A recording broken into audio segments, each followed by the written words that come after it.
Welcome into the House of L. This is our Patreon exclusive episode for this week. I am Derek Russell, joined by the Geek of Steel himself, Luke Bugg. How are you, sir? Hello, Derek. Hello, wonderful people. I feel honoured and quite special to be part of this exclusive content. It's quite fun. It's not for everybody. It's just for us. Know. It's an elite group of shooligans. And we're, you like Hello, that? Shooligans. Yeah, you like that? I like that. Yeah, that's an old school. That's what we used to call them. So we thought we would do something a little fun. I don't want to just keep doing episodes that are exclusives, that are just talking shows and stuff like that. I want this to be a real a discussion type thing that we're giving you, the listener. So because you are paying for this, and we appreciate you paying for that. We can't thank you enough for it. So on this episode, Luke and I are going to be casting our own Superman films. We do not know what we have chosen. We talked about this last night, gave each other the prompts of who the characters in the film would be, but not who we're casting. So Luke has a list of who he would love to see if he was casting a Superman film, writing a Superman film, what have you. I have a list of who I would love to see portraying these characters, and we're going to see if there's any overlap because we're so similar in so many ways. I hope so, because I have. There will be some methods to my madness, and I will explain why some people have been chosen, because mainly it's different timelines in Superman's and Clark's life. Okay, you went extra, and I didn't. Yeah, I didn't assign that homework. To me, this is like, okay, this is again going back to fan fiction. This is like, I gave you some bread and butter. Didn't I? Yeah, the possibilities. Yeah. So let's discuss. Let's talk. Did you give your film a title? Let me ask you that. Did you really go all in here? I was gonna go with. There were a few of dealing with Superman and just the title of Tapestry, because I like that, but it gets too wordy and it sounds like a French art house film. So I was just going with Superman because it's just it's there and it's easy and it packs the punch. Yeah. There was another one where it was something. It was something almost alliterative with cape and character, but I couldn't get anything good in that time. So I was just zoned in on picking these actors and actresses for these roles. Did you have a title then? What did you come up with? I cheated just a little bit because one of the few things I actually accomplished during lockdown was I wrote a script. And so the one thing I did with this, which I've written scripts before, but I was writing an origin film that was not, while it is IP, it was not part of another franchise. There wasn't the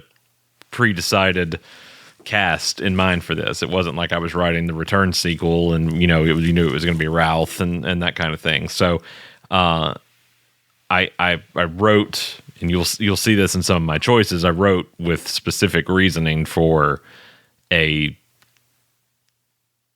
type of actors to get their voice down in my head when I was doing this.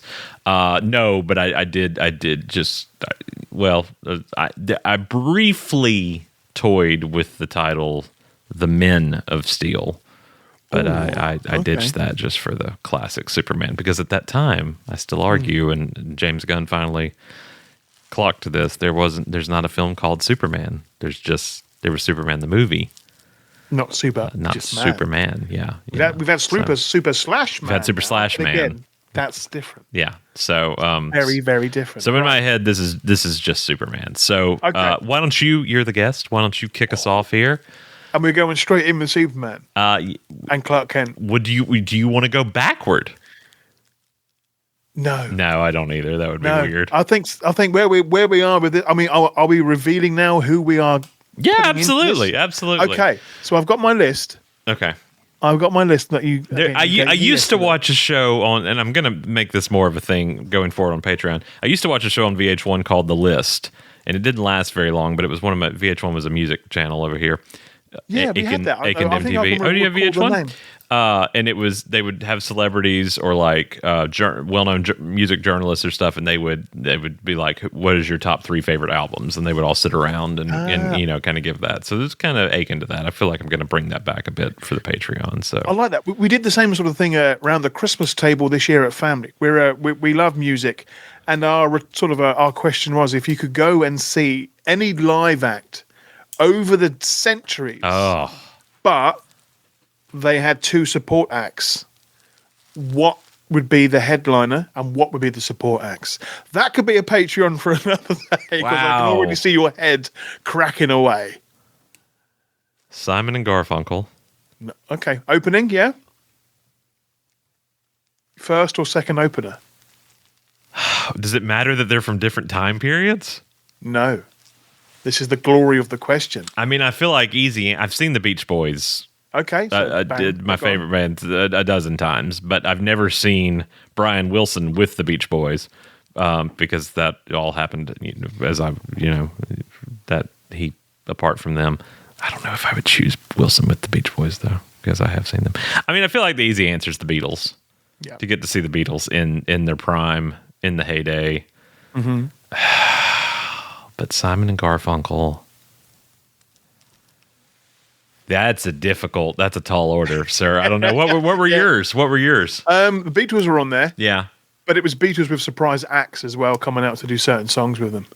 So I was like, so you cheated. I love a loophole. See, this is why my list is so big. This is why you've got different age groups for. Yeah, age I love a ranges loophole where it comes in. Much like Taylor Swift has a surprise guest at most of her concerts. Yeah. I was like, okay, well, if that's the case, I could somehow sneak on somebody else onto the set, whether it be, Beethoven or Liberace or something. They're making a cameo that night for my concert. But yeah, maybe that could be an episode for another day because I can see your brain thinking now already, and you're not going to sleep tonight because you're going to be thinking. Well, you always get that. You're like, what's your bucket list? Anyway, that's neither here nor there. Who's your Clark Kent? Who's your Superman? I was going for a youngish, but in the film he would grow old, and we would see him grow a little bit, whether it be a one-off movie or a range of movies spanning 15 to 20 years. Okay. Because at one point I wanted an older Superman to be played by Clark Gable. I wanted a middle-aged 30 to 40, a younger John Hamm. Having it a go. I like a John Hamm. And it was more about just again, it's not a loophole as such, but there were just so many different characteristics of actors from over the decades that could bring something to it, whether it be dulcet tones or just say the way that someone fills a suit for Superman or the way that somebody can hold glasses. But it's not a cop-out answer, but I just keep going back to Christopher Reeve, which I shouldn't. But there are elements of that, and I'm thinking, well, in that situation, it would have to be Christopher. But yeah, again, I've got lots of notes, but it was some of them were going back to Christopher Reeve as well. But John Hamm was on there, which I thought would have been a fun one. That people see him as Clark Kent, but sometimes also as Bruce Wayne. He's got that look to him. But again, there are just some actors that I would love to see again as an older interpretation of Superman. Sure. We've seen him young. We've seen him middle-aged. I want to see him like 60, 75, played by someone that's a bit grumpier, and then going right down to who knows,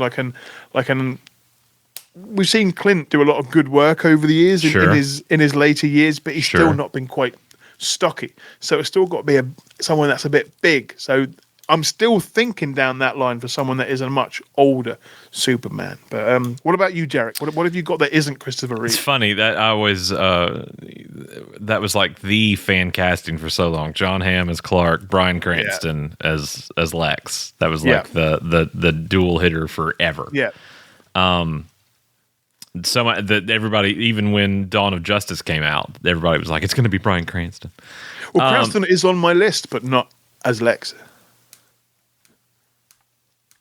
I think we're going to have an interesting overlap. Yeah. Oh, hello. Finn Whitrock is my Clark Kent Superman. Obviously younger. This was going to be a younger story. It was in my head. It was very much a maybe he had been on the scene a few months, but was still not sure of his Kryptonian heritage and stuff like that. So part of it was going to be the journey of learning who he was, and because I think that's a big part of Superman for me is the uncovering of his heritage and legacy and things like that. I really like. I think the one drawback with Finn is he's probably too short. He was going to be for about a blip there. He was going to be Hal Jordan in the Green Lantern series before the DCEU stopped being a thing and the DCEU came over. I didn't catch all of it, but it was American Horror Story. It's been in that and Ratchet on Netflix. And he does have that look to it. Yeah, the classic movie 40s to 50s CAD, as it were. I like that. Good choice. So I imagine his height would be an issue because he doesn't. I think he's probably like 5'11". Yeah, he's not up there, is he? He's not quite Superman level, but I think he could pull it off. And I definitely, in this makeup of casting I came up with, I was like, I like seeing him like this. I see him in that. Yeah, it works. Do the Kevin Smith, John Peters thing, and that's it. Go. That's it. I yes. see it. Okay, Lois, Miss Lane. Tough. Now, it is a tough one because we've had some fantastic Loises over the years. Now I've lost my notes app now. Uh-oh. Again, if we're going for different time zones, which I love, and time different zones. If it's a flashback moment or if it's a flash forward moment, as it were. For one of the interpretations of Lois Lane, I would want somebody that I've had a crush on for many years. But it's a certain generation of said actress, and it is anything from the 90s that Sandra Bullock was in. Yeah. And because there's elements of there that worked, and I was thinking, okay, that could work for it. But if it was a little bit older on, a little bit down the line, and we see Superman that's been established for quite a few years. I've always loved Superman when he's romantic, when they're having those softer moments together away from the Daily Planet. Yeah. Normally on a rooftop somewhere. Oh yeah. It would be Karen Allen from the Indiana Jones movies. Oh, that's good. Because we've seen Lois elements when she was fighting off Nazis or fighting off spies or villains in the original movies, but a little bit later down the line, we got a glimpse of that in those newer Indiana Jones movies, but there's something about her that is just Lois sass and energy. So I see that's what I would like to see some of that. I like that very much. Yeah. Lois is not just anybody can play Lois. I think we've seen attempts at that. I don't think there's ever been a bad Lois, and everybody has their own favorites. I think, that could be part of this, of us saying who our favorites are in these roles, which is difficult. Loaded. I mean, that's so hard because, for years I was like, Terry Hatcher. Terry Hatcher is my Lois. There is no other Lois except Terry Hatcher. I mean, not that there's not, Margot Kidder's perfect and all that stuff, but I was always like, Terry Hatcher. And then Erica Durance came along. I was like, Erica Durance. Erica Durance is my Lois. There's no other Lois. Erica Durance. And then Bitsy shows up, and oh my God, the acting of Bitsy Tulloch. And I'm like, okay, Bitsy's my Lois. So that's very hard. So my Lois is a little different this time around. Because I wanted to try something that would bond her and Superman together even more. So my Lois is actually Ana de Armas. Okay. Because I thought it would be very interesting to have a Lois who is not birthright American from the outset, and that Sam is American and she's every sense, she's maybe adopted, by Sam marries Lois's mother when Lois is a baby, and so yes, he very much is her father, but he's American and she was not born here. So if she was, while he was stationed overseas or something and met the mother, So I thought, the truth, justice, and a better tomorrow, truth, justice, and the American way, but both of them, in a sense, being aliens. Hello. Well done. That gave them some kind of shared kinship, especially when it comes to the newspaper and when it comes to that fight for truth and everything. So I think she has proven herself as a phenomenal actor time and time again. It doesn't hurt that, of course, she and Finn are both easy on the eyes, and I think would look very well together.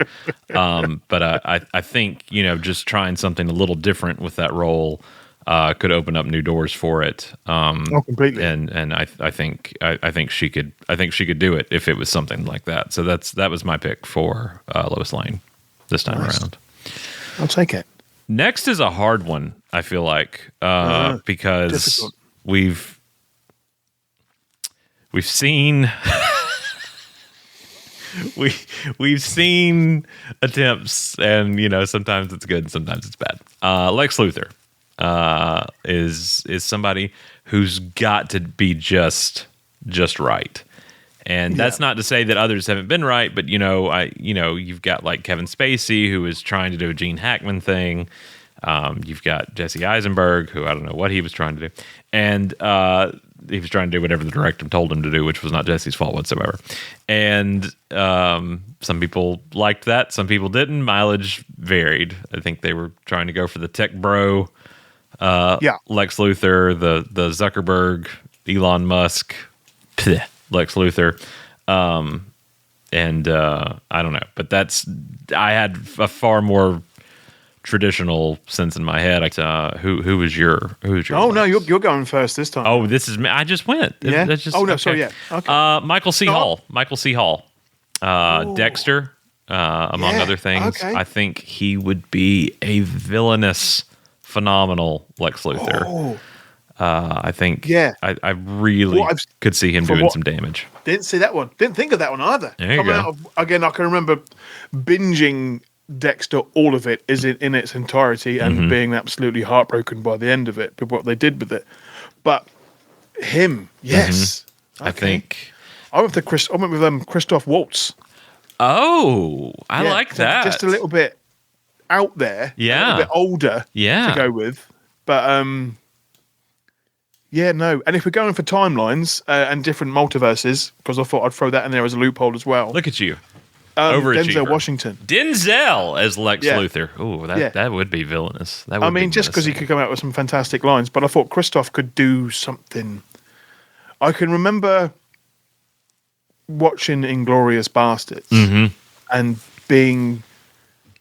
I went to a late night showing of that, and he really stole the show in that one. That introduction of scene, that long scene, I can remember having sweaty palms.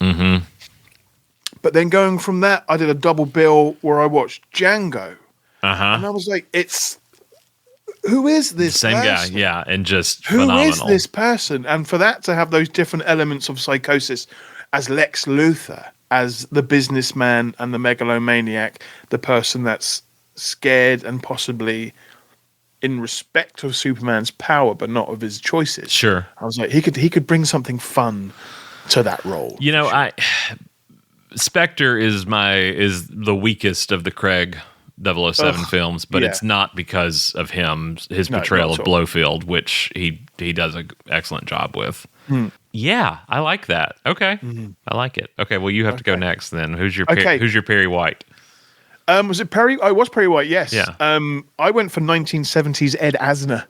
Oh, you got spunk, kid. I hate spunk. Just for that, seeing him in a waistcoat would work as well. Yeah. But I thought, that's something that could work. He'd be smoking as well. Oh yeah. But this was also my Bryan Cranston. This was, I thought, okay. He's got that element to it. He's a bit more serious, but I thought if I want somebody that is looking like he's been working for a newspaper for quite some time. He's been around, he's seen things come and go, he's been there for serious news events over the years. I thought Ed Asner could bring something special to that. I love Ed Asner. Huge fan of his. I love Mary Tyler Moore show. I love the Lou Grant show. that he spun off with after. Just I think he's a phenomenal actor anyway, and so yeah, I would absolutely love to see him doing a Perry White. That would be really cool. Okay. I don't know if you know who this is. Gerald McRaney. Gerald McRaney. Yes, he was on a show called Major Dad way back in the 80s. Okay. He's one of those that shows up in everything. He was in This Is Us, Paradise on Hulu. If you're watching that, he plays James Marsden's dad. It all comes back to Superman. Okay. He's got the look there, hasn't he? Yeah, just military through and through. I think he would absolutely. If you saw the A-Team movie, he was in it. I'm trying to think of other credits. I mean, he's got dozens of credits. Also a Mississippi boy, so there's some connection there for he and I. But I think, there's something in those eyes, isn't there? Yeah, I remember when Returns castings was announced, and at one point they were talking about Hugh Laurie being Perry, which would have been very interesting to me. As a Brit, though, or no, as American. Okay. But also, it didn't really carry over for me from the Reeve films, which is what they were trying to obviously do. And Hugh was no Jackie Cooper, but there was also Steve Martin being discussed at the time, which I just.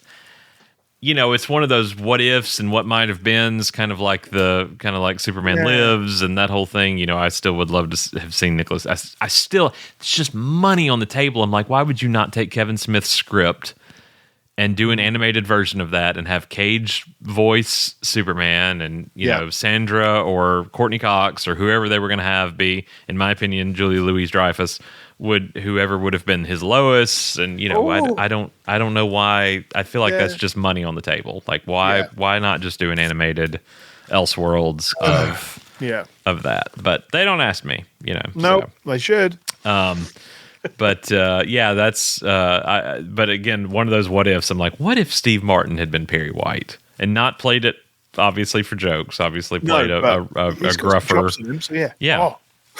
Okay. That would have been interesting. Jimmy Olsen. Okay, who's going first, me or you? You go ahead. Okay. Is it Bryan Cranston? No. Okay. It is mid-1980s Michael J. Fox. Oh, I love it. Now you're speaking my language. There we go. It's just that boundless energy, the wanting to be adored and looking up to people that he admires. And I think it would have worked. Red hair, he could have. They could fix the hair. Yeah. But there's something about that sprightly energy of him running behind Clark or running towards Superman, where he could just be absolutely charming. Oh yeah. And it could just absolutely work wonders. But if we were going more modern day, Taron Egerton, there's something. Okay. But he's a bit more stocky. Yeah. So he could, if he was getting more involved in helping Superman out, and being more a bit hands-on, as it were. He's got that edge to him. But yeah, I think Michael J. Fox would just be lovely. I think that would lovely be great. As Jimmy. So many people wanted to, I remember, how perfect people said he would have made as a Barry Allen back in the day. If they had done an 80s or early 90s Flash movie, which I don't disagree with. He could pull it up. You know me. I love me some Michael J. Fox. You do, sir. You do. I do. Mine was Alex Wolff. If you've seen the new Jumanji films or Hereditary. Okay. Yes. Okay. I think he's got some, he's an excellent actor. I don't think he's done enough quite just yet, but I think he would have mid for a good Jimmy. I think he had that eagerness about him. Floppy hair. He's got floppy hair. I love a floppy hair Jimmy. Yeah. Okay. Yeah, I think there was. No. I kind of had him and Clark, but working the obit desk together and not finding and gradually throughout the film he becomes the photographer and Clark becomes the investigative reporter, but they're both. That's why they're such good friends, is because they're stuck writing obituaries together for people, which I just kind of, I don't know, just saw in the back of my head. So what I always found fascinating about obituaries is that everyone seems to pass away in alphabetical order. isn't it? You know, As somebody who used to have to write the obituaries, really. yeah. So, without naming names, Derek, what was one of your favorites that you Oh saw my in this? goodness! So being from the South, there were a lot, obviously, that were some choice written ones. A lot of people wrote their own, and this was just me retyping them and stuff. Favorite though, I think anytime they went off book from the norm of went to be with their creator or anything like that, which is obviously the typical southernisms of religion and stuff like that. But anytime people would use them to make inside jokes or call out members of their family or anything like that. I can't think of a specific one right now, but there were some good ones. I'll have to. I'm still got some of my archives. I'll have to go back and look and pull you one or two. That was how I spent my Sunday nights for years, writing up the obits for the Monday paper. Wowzers. Yep. Okay, so this one was a little open-ended. Obviously, Lex Luthor being in the film, but we said pick your villain of choice. This one was tricky for me. This one was tricky for me. If we're not going down a completely CGI route and we're adding some movie magic in there, as you know, he's here. He's always close by. Is Mr. Mixie. Mixie if I can get him in focus, he's there. Eventually. Yeah, there he is. He's a good boy. I don't have that one. Danny DeVito. Perfect. No notes. No notes. Perfect. I like it. I was talking about this with Sam, my lovely girlfriend, and I was so giddy when the idea of Danny DeVito as Mixie, preferably with a cigar. Oh yeah, he's got to have a cigar. But I also wanted I always butcher his name, Javier Bardem as Darkseid. Oh, I thought you were going to say as Mixie. I was like, oh, that's a choice. That's a big choice. That's a choice. Yeah, but it always comes down to Mixie for me. Yeah. It's just a character that I love. The fact that I think Superman appreciates Mixie more than he lets on. Mm-hmm. Yes, he's saving the world every now and then, and he's putting in real physical work. Whereas when he goes up against Mixie, he's got to have a bit of brain power. Sure. He's got to be witty and sassy. And again, in return, a little bit tricksy to get him back to the to make him disappear. But yeah, so I thought, Danny DeVito as that could be fun. I like that. So I told you my working title was The Men of Steel. Okay. So I've got two. One of them being Hank Henshaw, aka Cyborg Superman, and the other being John Corbin, aka Metallo, teaming up together. Okay, who you against got? Superman. For Hank Henshaw, I have Patrick Wilson. Okay. I adore Patrick Wilson. Why he's not in every movie ever that comes out, I don't know. I think he is just a phenomenal actor. Why he just keeps showing up in Conjuring movies, I guess for the paycheck. Conjuring and Aquaman, let's see. Yeah, and Aquaman, obviously, and Watchmen. But I just think he's got the chops, man. He reminds me of Aaron Eckhart, who, again, I don't know why he's not. Why I feel like I don't see him in anything anymore. And he's a phenomenal actor. He's got some sinister charm there. Before I saw Superman the movie at Walt Disney Concert Hall with the live orchestra, I saw Casablanca there with the live orchestra, which was, I took my mom to that. That was the best rainy Sunday afternoon in Los Angeles I've ever spent. But Aaron Eckhart did the introduction, and he was great. So again, this is not about Aaron Eckhart. This is about Patrick Wilson. But the two of them together, I don't know why they don't play brothers in something. I just think they're both phenomenal, and they're both underutilized in Hollywood. But Patrick, I think, would be a great Hank Henshaw. Astronaut, obviously blames Superman for his accident, gets resurrected as Cyborg Superman, which I think would work really well in a live action film that's not been done with yet. But also playing off of that, you've got another Man of Steel, John Corbin Metallo, and I liked Daniel Kaluuya. I never pronounce his name, from Get Out, as well as many other things. I think he would be a great John Corbin, and somebody to do it a little different than his predecessors have done. So they're kind of my two big bads in tandem with Lex in this. It's a good case. So again, you went though. I'm proud of you. You went for a loophole because you went for more than one villain. I did. Well done. I like that. That's sneaky, and I'm a fan of it. I am a fan of it. So these four next ones are kind of my quintessential have to be done right roles. This was difficult, and that is Clark's two sets of parents, both the Kents and the L's, and getting them right, I feel like is tantamount to. I mean, if you mess this up, you've messed up the heart of the film or the story. Really, we've never had bad Kents. I don't. Have we ever had bad L's? No, because there's always been something that's been quintessentially different about them. Yeah. With them being alien but not being alien. Right. They look like stereotypical in-laws. Yeah. They're always very different personalities, different routines and traditions. So yeah, it is. There's never been a bad one.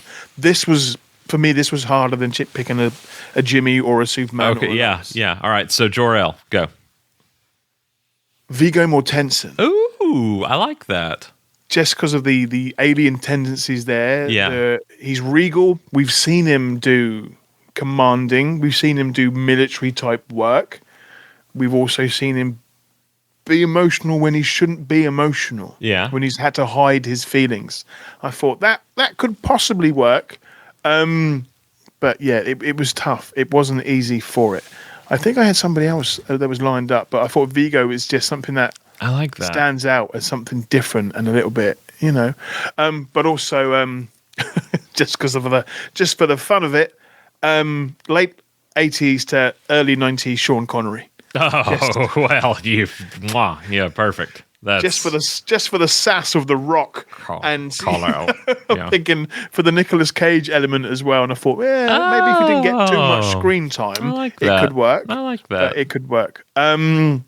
And for Lara, at first I was thinking of Charlize Theron, but then I changed my mind. Okay.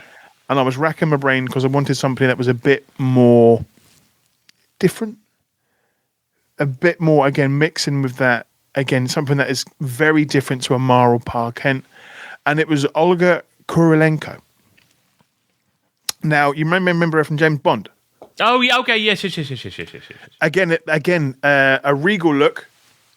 But then I thought maybe it was a collaboration of all these faces and physiques and acting styles with a little bit of Cate Blanchett as well, just to throw that in the mix. And this is what I love, though, when you just dropped this idea on me. Again, was it just yesterday or the day before? Within the last 48 hours. And I loved it because it was like thinking, it really gets your head thinking, whether it be sitting around the dinner table asking people about what their ideal, again, concert would be. Sure. If you've got an unlimited imagination and possibilities, who you could possibly bring to these roles, it is hard to pin just one name down that works. Yeah. And as you said, for these characters, it is difficult. So, who did you go for? I think we need to come back and let Steve do his as another Patreon exclusive, and just you and I just to listen to what he chose, because it could go so many different ways. The first time we ever met, it was the summers between season 7 and season 8 of Smallville. He had joined as a co-host, but not we had not actually met in person yet.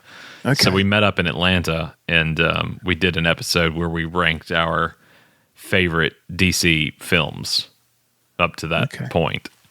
And he totally was throwing out Catwoman and all the to be funny. We get to the end of it, he's doing a bit the whole time, and I'm like, he's like Catwoman, Steel, all the, and I still don't know him that well yet. Like I know him, but I'm like I feel like he's doing a thing here. And then at the end, he's like, no, it's a bit. So, I wonder what direction he would go here. Jor-El, Liam Neeson. Oh, see, I'm so pissed off. Oops, language, but he was on language. There, What are you talking about? Oh, this is Patreon. This is only a handful of people listed. Say whatever you want. Bugger and bottoms. Bloody hell. Bloody hell, Ron. But yeah. Oh yeah, we've seen him do the father role before. Yeah. And yeah. He has a particular set of skills. Very nice. Again, going back to Returns, before we knew they were going to repurpose footage of Brando, which I still love how they did that. That's still one of my favorite featurettes, too, of watching how they were able to bring him back in a three-dimensional kind of way in the Fortress, which the Fortress was not utilized enough in Returns, in my opinion. But everybody wanted Patrick Stewart. That was the thing back in the day. Patrick Stewart is Jor-El. Yeah. And I could see I can just see Neeson in that role, like again the John Peters the video in your mind kind of thing. I really see him, and I also paired with him Lena Headey, Game of Thrones, Terminator: The Sarah Connor Chronicles, number of things she's done. I think she would be a fantastic Laura of the two of them paired together. So. There you go. I love this game. This is the best game. It's a fun game, isn't it? It's really good. But the thing is, in like 5 years' time, it could possibly change. Oh, yeah, absolutely. When we grow and we evolve as well, these choices will change as well. Listen, mine Jonathan Kent was one way when I was actually doing this in 2020 or 2021. Okay. Yeah, and he's turned out to be a jackass, so I don't want him in that role anymore. So I've come up with a different one. Could you even mention the name now? Why? Why would you? Good for you. Stick to your guns. Yeah, that's right. So now, straight into then Jonathan Kent. Who have you got? You want to go how many do you have? 2. Never mind. I was going to go. Do you want to go 1, 2, 3? My Jonathan Kent was Bryan Cranston. I think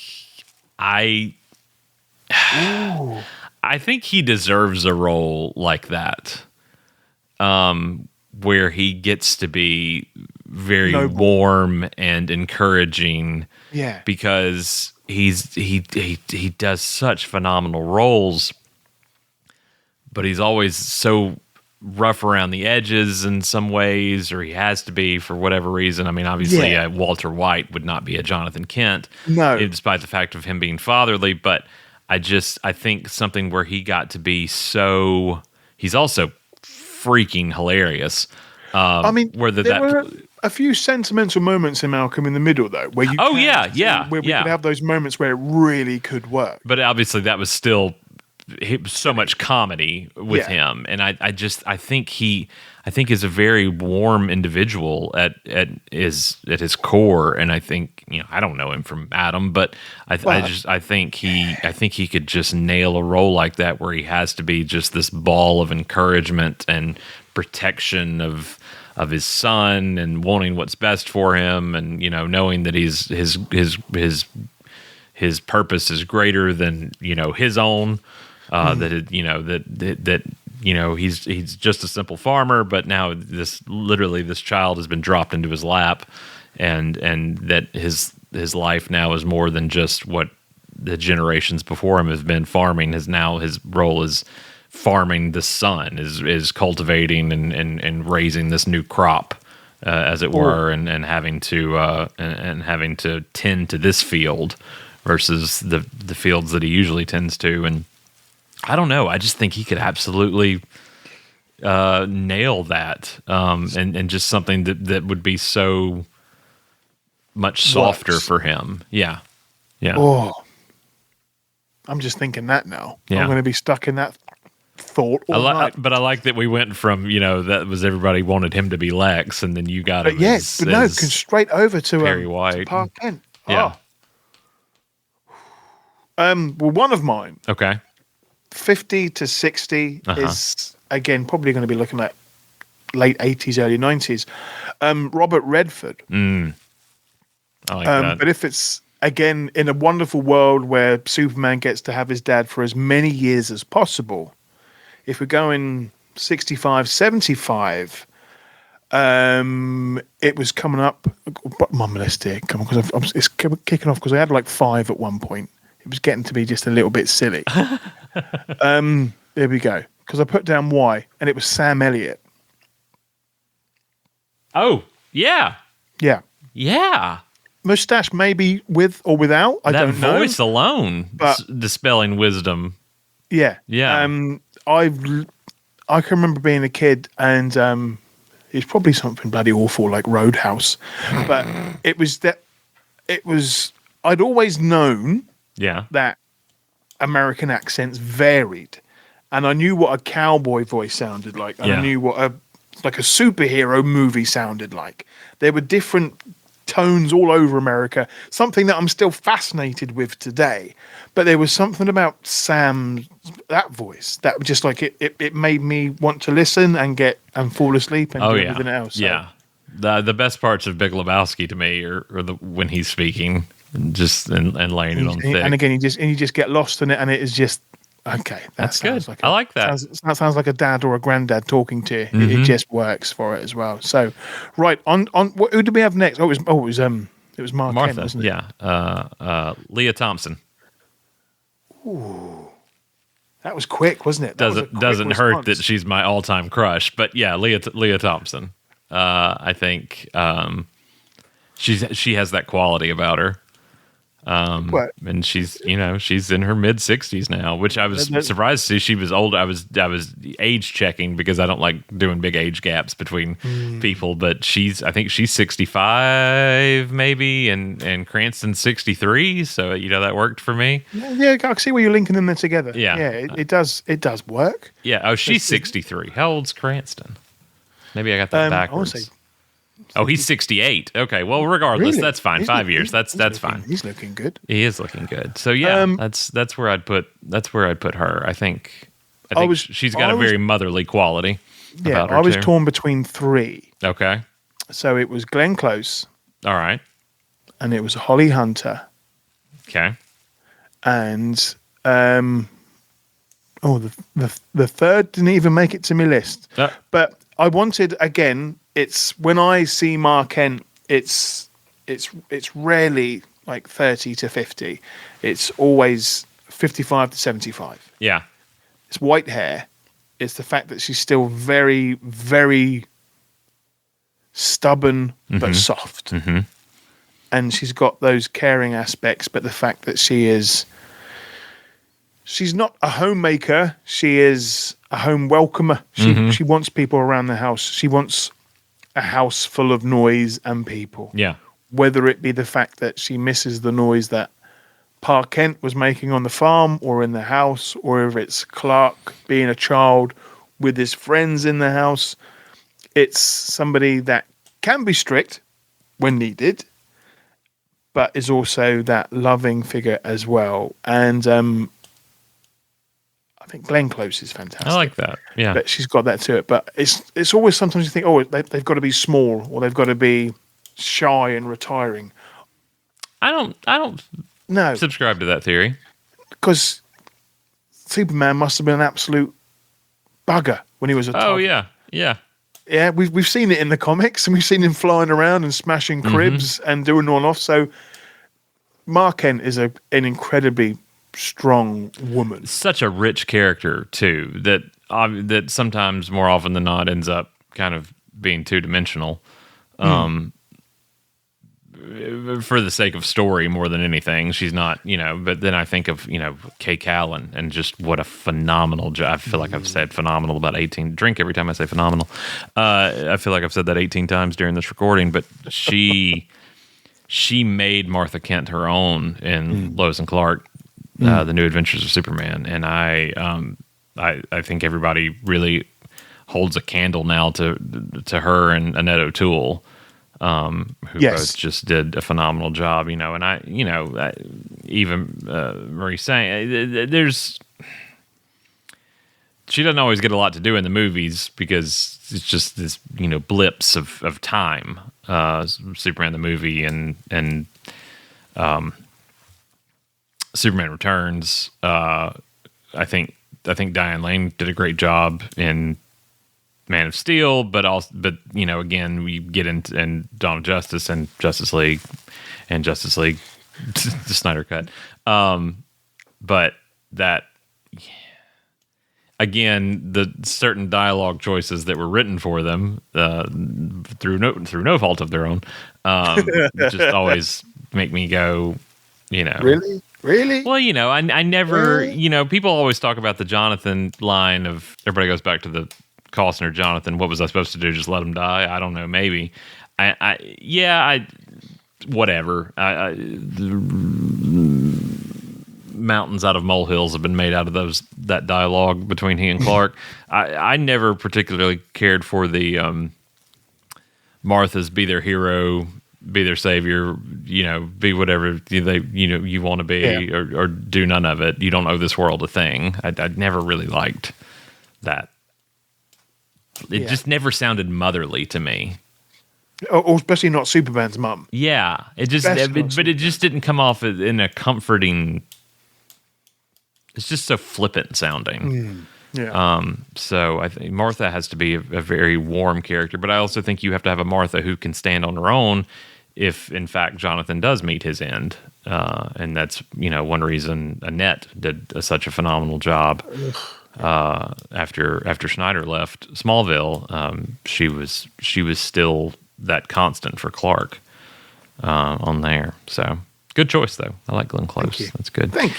And then to round us out, just for something a little different flavor, I said Sam Lane. Because at least in my story, I feel like he would be a pivotal role, and he's often not that in Superman stories. So I went Bruce Willis. Ed Harris. Look at us, the Baldies, the Baldies. The baldness is what it is. That's good too. I like that.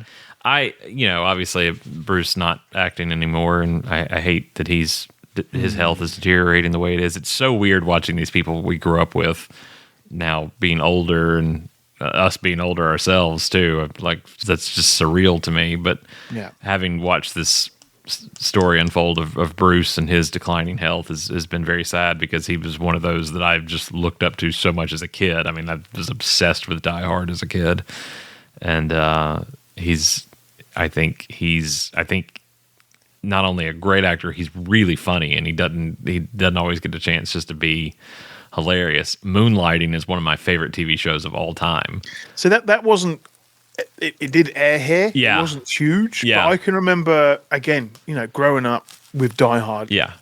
Classic action movies. Sure. But then, what was it? Bird on a Wire? Well, that was Mel Gibson. Not Becker. The one where it's got Da Vinci in it. The Flying Machine. Oh, it was very, very silly. Oh, it's going to kill me. I've got to go to Google. What is that? Oh, it is so silly. Right, Bruce Willis, comedy. Why can't I think? It's not The Last Boy Scout. What am I trying to think of? Which is also a really good movie. A Flying Machine and Bruce Willis? It's going to go very, very quiet now. Is this something you've made up in your head? If I've dreamt it, then I'm writing it. Okay. I don't think he's but available. anyway, as I'm scrolling through IMDb, as well, I wanted Tommy Lee Jones for a bit of an older Sam Lane, but also a bit of Pa Kent at the same time. Hudson Hawk. Hudson Hawk, yes, sir. Why didn't I think of that? Yes, Hudson Hawk. Hudson Hawk. Because I had that as it was also a game on my Amiga back in the day. Yes. But anyway, comedy. He's got comedic chops. We saw a little bit of that in Friends when he was in it, but it wasn't anything major. But to see him in any role is an absolute joy. But I forgot all about Hudson Hawk. Yeah, that was it. He had the little hat. Yeah, and he jumped out of buildings and did loads of weird stuff. And there was sound effects and cartoons. Yeah, slapstick. Yeah, that one's good. Yeah. I always loved the Friends when he comes on the show, but also Die Hard is one of Joey and Chandler's favorite movies. Yeah. I'm like, that can't work. You can't do that. Yeah. You can't can't have do that. Bruce Willis on the show. Crossing the streams there. yeah, That's why there was always rumors that he would turn up in Brooklyn Nine-Nine one day. There you go. Oh, that would have been perfect. That would have been perfect. Yeah, I think it's a underutilized character that I maintain that I don't know what the age difference there is in Man of Steel. Christopher Maloney should have been Sam Lane. I feel like that would have made far more sense. It would have made far more reason why Lois was intertwined in the whole military aspect of everything, because there was no Sam Lane in those movies. I don't know if there's enough of an age difference there for Maloney to have played Amy Adams' dad, but possibly nudge that a bit. Yeah. He's obviously been a big part of My Adventures with Superman, if you're watching that. He was in a few Smallville episodes. In Lois and Clark, he wasn't a military guy at all. He was a doctor, a family doctor, who tried to help Lois and Clark get pregnant in the last season. They had to let in on the secret that he was Superman. But yeah, I just don't think he gets utilized enough. And I think if you can use him well, it works really well in this world. Obviously at odds with Superman on most things. He's got all those ties to the military. Yeah. He's got the fact that, if he does know that Clark is Superman, and right, the fact that he is dating his daughter as well. There's right, so many conflicting interests going on. It's why it's worked so well in the past when it has done well, that, again, it hasn't really been utilized too much in a movie. Right. And then going back to who I cast as Lois, I could see him being very fatherly, adopted father, but again, both of them kind of being orphans and not of American descent, and I don't know. I thought new avenues to do the same things. Try to make it the characters and the history, but give it a fresh coat of paint. But I could definitely see him playing a dad to her. I've obviously seen him, Bruce Willis, be fatherly in roles before, but it works. This was fun. We should do this again. I don't know what it was. I don't know what we could do similarly, but I'm sure we could find. We've peaked something. Now. We could have done one episode on each character. Why didn't I think of that? Different time zones. Well, we at least know we'll come back for Steve. Yes, and give him. I am give him his due. Very looking forward so there'll that. be a sequel to this episode at least. Thank you so much for subscribing. I can't tell you what it means to me. We've never really asked for support over the years outside of, hey, leave us a rating and review. So to those of you that have actually signed up and are paying for this, I don't know why, but yeah, cheers to you. Cheers to you. I appreciate you more than words can say. You're enabling us to do some cooler things. I hope this year Luke and I have bigger plans this year together to do some things, and that all feeds into that. So thank you so much for that. And you can always check Luke out anywhere you listen to the Podcast of Steel, where you get your podcasts, and also on social media. He is at The Geek of Steel, and we are at Super House of L, which you probably know that if you are actually subscribed to the Patreon. So we appreciate you doing that. What do you want to hear? That's a good question. I know we had some feedback from the Lois and Clark pilot that Frank and Robin and I did, but feel free to. There's a whole slew of ways to communicate here at Patreon, from messaging to comments to liking and posting. So leave us comments and let us know what you'd like to hear. And I hope Luke will be more of a frequent collaborator over here as well. I would be honored, because this is it's always the perfect way to spend time is to come on, and whether it be in a pub or in a different country, just talking about stuff that brings us joy. Yeah. It's something that is just, it's overlooked. It needs to be done more of. And some people, sadly, in the world don't get a chance to interact with like-minded people. That's right. Which is why the wonderful side of the internet, there are many sides to that interesting place. The good fraction. The good fraction, and that is it. It's the place where comments are positive and people want to talk about the things that they want to talk about. Yep. negativity can be brushed aside. And if you don't like talking about something, then don't talk about it. That's right. Talk about the things that you do bring you joy. So yeah, as Derek said, let them know. Let him know. Let everyone know what you want us to talk about and what Derek wants to talk about. Because anytime I get to speak with Derek, it is an absolute joy. If you want Luke to read Goodnight Moon in its entirety, that can be a Patreon exclusive. I will be gladly do that. I will find a smoking jacket, slippers, and open fire. Oh my God, I may make that happen now. The perfect slippers. I'll find a dog. I've not got one, but I'll find one. And just one off the street. Come here. Nice glass of warm milk. Yeah. I'll be there. Oh. Done. That's what better way to lull you into a sense of sleep than Luke Bugg's Goodnight Moon. I wish there was a Superman bedtime story he could read for all of us. I'll find one. Don't worry about that. We'll write one and we'll do it live. Yes. Okay. Thank you all for listening. We'll be back next time. Thank you, Luke. Bye-bye. Thank you.